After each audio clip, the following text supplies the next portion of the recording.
again. Well, as you may know that I just finished this book.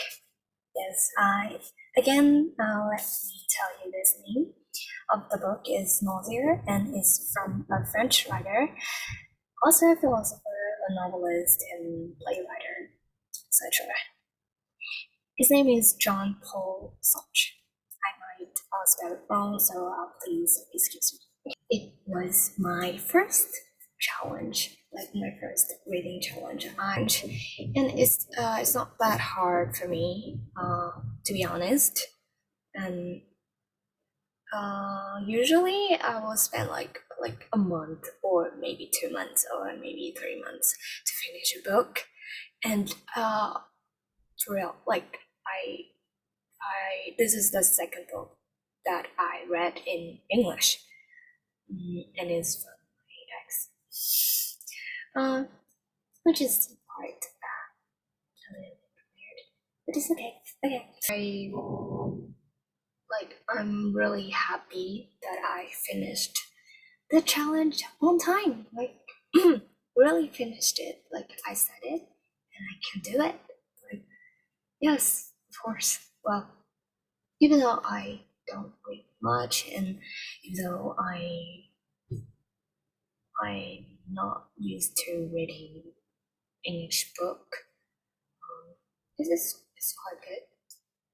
Yes, and I'm really proud of myself. So yeah. Okay.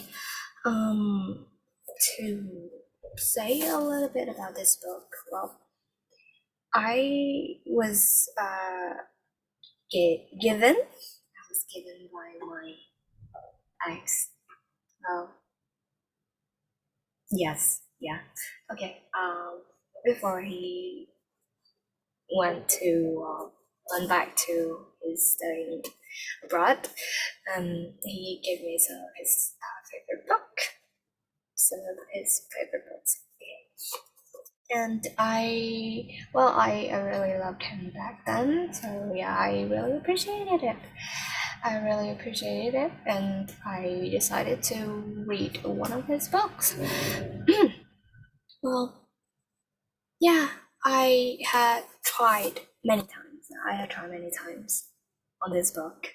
Like, as I could remember, 3 times, or 3 or 4. Okay, 3 or 4 times.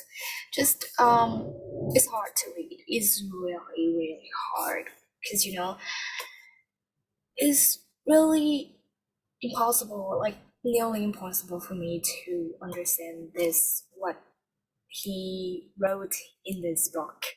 Like, I cannot understand, and I cannot go on reading to finish this book. I just couldn't, like 3 times ago. Like, yes, I couldn't. I had no philosophy based background, like knowledge. So I cannot understand what he wrote in this, and I didn't know who he is. I didn't know why he wrote this book. I didn't know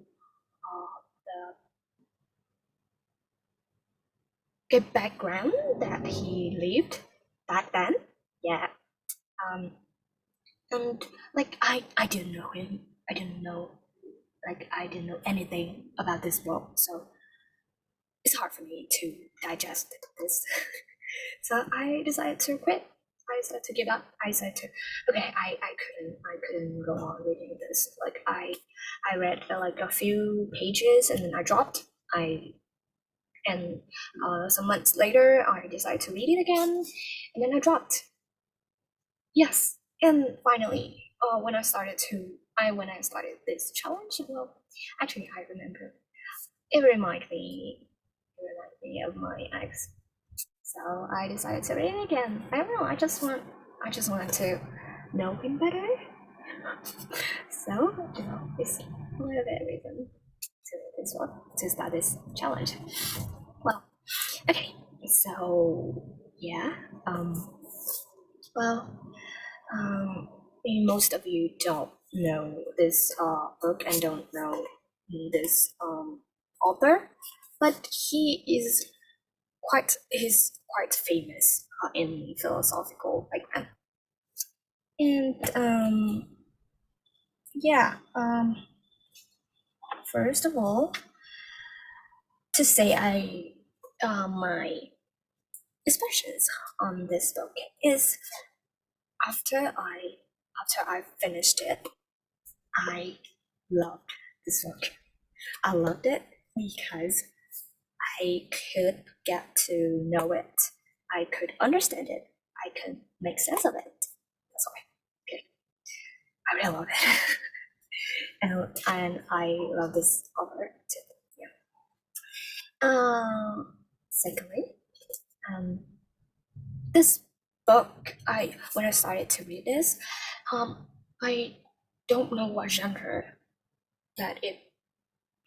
Oh, I don't know what genre it is, and till the last pages, can I know that it belongs to a rare genre? According to James Wood, who is a professor at Harvard University of the Practice of Literary Criticism, said that nausea belongs to a rare genre, or several rare genres. Is one of the few books devoted to the logical exploration of a world without meaning. And it is a philosophical novel, which means in Vietnamese is tiểu thuyết có tính triết học. Yes. Okay, there's a lot of philosophical meanings and abstracts in this. And if you don't have philosophical backgrounds, you might be overwhelmed of this. And you cannot digest this, as I said before. Okay, so yeah, for first thing, this book is about genres and philosophies and a lot of something else. So, what I really like about this publisher is this size of the book. Well, before I met my ex, I don't know much about the size of the book, but well, it's quite important to say. Like he once told me that Vietnamese books are really big and it's not a handful. Like you cannot bring it. It's hard to bring it like everywhere because he's used to the culture, like the reading culture in Netherlands, and he brings books everywhere he goes. So yeah, in the Western, people often carry books on their ways everywhere they go. But in Vietnamese, like people don't know that much, so yeah, they just bring their phone with them everywhere, not books. So, well, as I can make an example of comparison for you, this is one of Vietnamese book. Here, this is one of Vietnamese book, and this is the size. This is the size of it, and this is a Western book from modern classics publisher. You can notice the size of it. Okay, it is much shorter and smaller. Yeah, and I can hold it very comfortably. This one is a little bit bigger. Yes, and quite everything. And you can see that here the words are the size of the words are quite big, but here it's really small. It's really small, and the space between lines are small too. So you might be overwhelmed of this kind It's a modern classics book when you first pick it up. Okay, so the second thing I like about this publisher is it has a little, is a full page of the first page about the author, some summary of the author that I wanted to know about who wrote this book. And the second I really love about this publisher, this book, is they have the background of the translator and afterward. I don't know what afterward is, but maybe I can guess that afterward is someone who has read this book and might have some words about this book for more clarification. Okay, yeah. So I really love that. So I can know that who translated this is he credible enough to translate this. Yes. As I could analyze for you, for example, Robert Bardick is the translator of this book, and he was a translator, a scholar, yeah, and a co-editor of Penguin Classics. His translations include works by a lot of things that we need to know. Okay, James Wood, who was the one wrote the afterword. As you can see that here. Okay. He's a professor of the practice of literary criticism at Harvard University, as I said before, and a staff writer at the New York Magazine. Super incredible. Okay, so and I really love this paper. This is really and the color of it is really different from the color of Vinny's book, because you can see. Oh my gosh. Okay, sorry. All right. It's really different. I don't know if you can see it. Okay. And I don't usually take notes on books when I'm reading, but this time I try to put some of my opinions about the lines, the paragraphs, the authors that I read. Okay, so I took a lot of notes in this book, and okay, so okay, I really like, you know what, like he used this leaf to know. Do you know why? Like to mark the pages that he read unfinished. And I really love it. Like it's really environmentally friendly, which is so cute. I don't know. Just okay. So a lot of things that I wanted to see in here. So so the book is this is spoiler for anyone who wanted to read this book. But if you just need some summary, or you just want to know more about this book and know more about what I read, you can continue to listen to watch. Okay, so this book is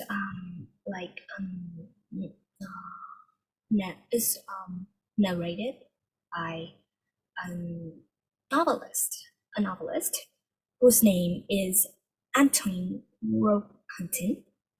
Sorry if I don't spell it right. Yes, it's a French name. Well, he's a young writer. He travels a lot. And one thing you need to know, that he travels to Vietnam. He traveled to Vietnam, and he traveled to Hanoi and Saigon. Oh, he mentioned that he went to Saigon and Hanoi, which is so cool. Yes. Well, They mentioned a lot of like freedom about existential crisis, existential angst. If you want to know more about philosophical stuff in like more academic words, you can look it up on Google or Dish. Had like exposed some of his philosophical attitudes of modern times. As I could use the words of Iris Murdoch, existentialism. Okay. Okay.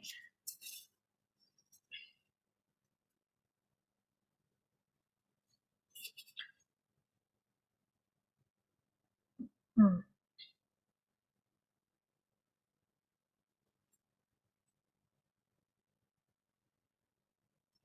I don't know.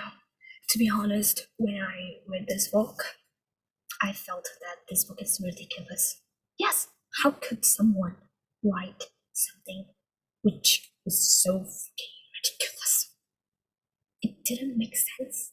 Like for modern times, like we are living the place, the time that we are living, this is totally not making sense. And yes, I want one more editing. Uh, Modern time. Our time in my knowledge. Yes, yes. Due to the limit of my knowledge, I feel like this is ridiculous. I felt that this book, what he wrote, is so ridiculous and absurd. But you know what? Like, for your information, absurdity is something that happens to be really popular at that time in Western philosophy. Like maybe in the mid of 20th century. Yeah, from like 1930 to like 19, okay, maybe. I don't remember exactly. I don't know yet, so maybe I can be wrong. But yeah, as I could remember in the mid of 20th century. It's very absurd, and there are a lot of things that you might think that how could he think like that? And I think that he might get a little bit crazy, like crazy to be honest. Like he has some psychological problems. Yes, like if I use what I have read, what I've known about like current time that I'm living, I might assume that the narrator, Rokoti, was had a lot of psychological problems. Yes, he just and he couldn't differentiate the imaginations and the reality, and he mixed all that stuff. He messed up with reality and imagination. And when I read it, I have to like temporarily delete all of my previous knowledge. Yes, my pre-knowledge to really get deep into this book, this novel, to understand why he acts like that, why he thinks like that. And it is really makes sense to me. Like, yes, I had to delete all of that, all of what I've known at the moment I read this book. Yes, and it really worked. It's really it. I'm telling you, it really works. Yeah, and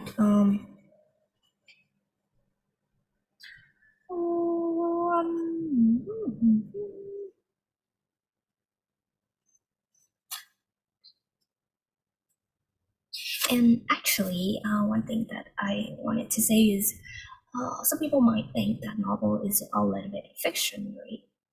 Like it's not real, and wrote, what the writer wrote is really ridiculous and it's not realistic. But you know what? Like novel actually reflects what's happening in the reality at that time.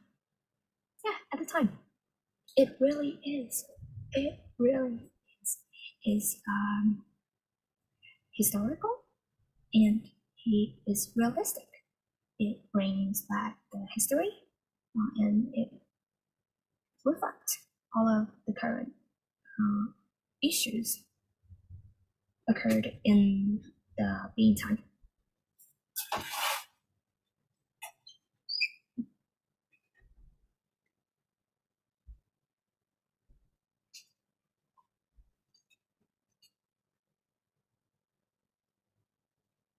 You know, when I read this book, when I got deep into understanding this book, I have felt that I could not differentiate the imagination and reality. I just feel like I messed all that up. And I just cannot make sense of things surrounding myself, and I just feel like what the it's really fun.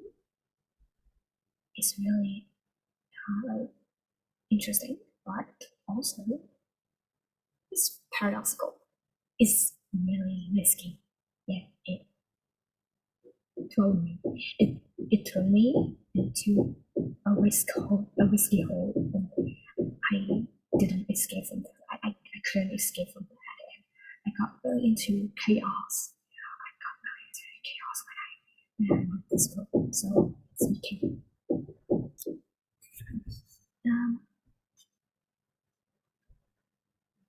You know what? Like for someone who knew about solar season, which is like chủ nghĩa là nó chỉ hướng về những năm, tức là nó chỉ xoay quanh những năm ấy, nó không có quan tới bất kỳ gì hết. In this book, the narrator said that he always said that he is alone in this world, surrounded by people, but he's always alone.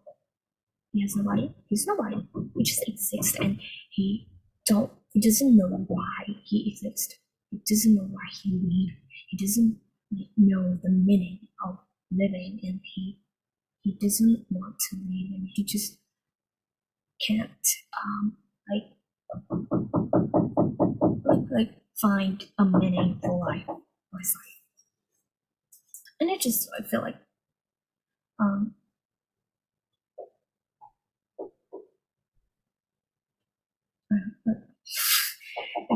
he feels like he's thrown into existence, like he don't want to exist, but he has to exist, which is really weird.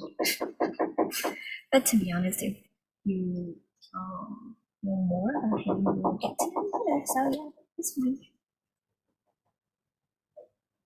No, he has a lover, like eternal lover, like whose name is Annie, and she's quite cool, to be honest. She's really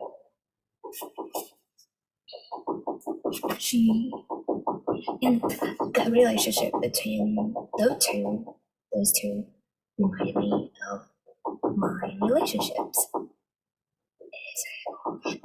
This when I read this book, there are a lot of things that struck me and influenced my mindset a lot, and made me ponder, made me think a lot about my life, about myself, about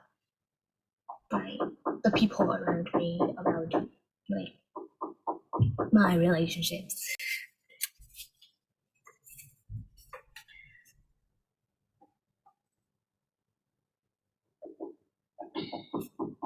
And I prefer a lot of questions in here. Maybe I would not mention in this video, but yeah, that's it. Okay, and I learned quite a lot of new words in this book. The first word is autodidact. The new word means người tự dạy học cho bản thân mình. Tức là like he didn't go to schools, to university, and nobody taught him. he taught himself. Like he read books and lots of books, and he went to libraries all the time to like learn from stuff. And yeah, he is an autodidact. I really love that word because you know what? Like I am going to. I want to be like that, and I am going to be like that. And I don't know that is that there is a word that can describe it, but yeah, when I read it, I get to know what words it really describes me. Yes, autodidact. That was so good. I call myself like that. And let me see if there's anything else I wanted to say to you.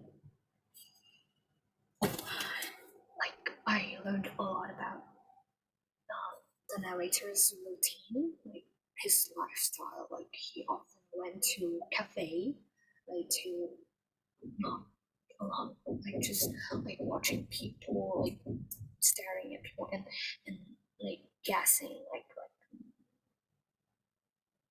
yeah, guessing, assuming what he or she's what they look like, they thinking, what they expressing, and everything. Like he's really good. And I don't know, but there's some opinion that need to be argued here. Is like it's all about his mindset. It's all about his thoughts. It's actually not really others' thoughts, so it might not be true. So you're just surrounding by his thoughts a lot. Like yes, and he didn't he doesn't have many friends. Like yeah, he just have autodidacts who he called his friend because they met each other like usually at the library. He went to the library all the time and he usually walks, and I like it around because he walks a lot and he look at things and he describe things and he try to interpret things. I really like that because I don't know, like, because I can relate to it because I am a person like that. Maybe I can relate to that. Mm. What else? Oh yeah, he he was staying there for a while. I don't know, like for a couple of years to write a historical book about some historical iconic figure. Yeah. Um, mm, he was writing on that figure's life, and he had so much research on that. He went to the library to many research on that, and he researched on the autobiographies and videos and a lot of sources to write his book, which amazed me a lot. Yes, which inspired me a lot because I'm really into researching deep things. So yeah, it's so cool. And one thing more is like he knew a lot of history, which I barely knows. Which I barely know. I don't know much about history, which is quite bad. And I'm learning history again. I'm trying to learn more about history. And yeah, he knows a lot about history. He once went to a museum and then he looked at the statues and the pictures. The statues, like the statues, the pictures, and the portraits. Yeah, the portraits of the figures. And he could tell a lot about that figure. And I am so amazed. Yes, really, really. His knowledge of history is like really, really huge. I don't like yeah, it's really cool. It's really cool because things are amazing.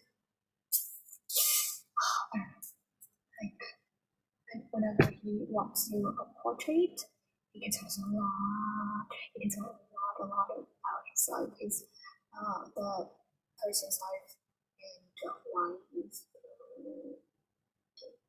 just that's so amazing. That's really amazing. I wish I could be like that. Yeah, I once went to a museum. I know nothing about it, and I just look at pictures, and I just can't make sense of it. I can't tell a story behind that picture, and I feel like being useless. And I just went to the museum because I want to experience something new, and I felt sorry about myself. So, the next time I went to the museum, I went alone and I looked at pictures. I read things that displayed in the room. I can feel the emotion of the artist in that picture, and I feel so good about it. I feel so good getting the artist and getting the picture and getting everything. I just love that. It just feels and if you go with someone else, it's more fantastic. I went to a museum yesterday with a friend of mine, and like he told me a lot of something new, and I really appreciated it. I really loved it, and I could learn more and more. I'm really curious about it, so I'm always looking forward to. Yeah. Maybe this is the end of this video. It's quite long enough, so yeah. To conclude, if you guys ever interested in reading this book, you can contact me. Okay, just inbox or call me. No one will call now. Okay. So, yeah, if you're interested in reading this book or maybe reading my notes on this one, you can contact me again. Okay. Or DM me, whatever you feel like to. That's it. And goodbye. Goodbye. Have a nice day or have a good night.